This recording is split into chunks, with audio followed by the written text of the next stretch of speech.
મુકેશભાઈ ગજેરા મારું નામ છે।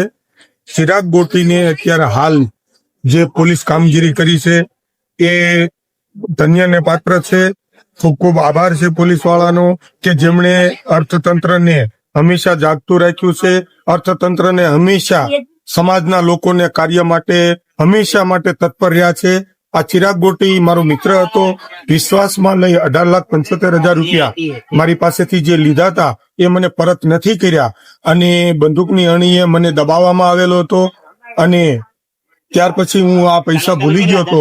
પણ આજે અર્થતંત્ર, મીડિયા અને બધા ખૂબ સરસ કામગીરી કરી રહી છે ત્યારે મેં પણ હિંમત દાખવી છે અને ચિરાગ વિરુદ્ધ, ચિરાગ ગોટી, યુવરાજ જાદવ અને એમના નાના ભાઈ વિરુદ્ધ મેં ફરિયાદ જે નોંધાવી છે એના આધારે આજે તુલસી દર્શન સોસાયટીની અંદર એમનો વરઘોડો કાઢવામાં આવ્યો છે અને ફરી એકવાર તમામ પોલીસ કર્મીનો, પીઆઈ સાહેબનો અને એસઓજીના જે કંઈ મુખ્ય અધિકારીઓ છે એમનો ખૂબ ખૂબ આભાર માનું છું કે એણે આવા લુખ્ખા તંત્રોનો અંત લાવ્યા છે।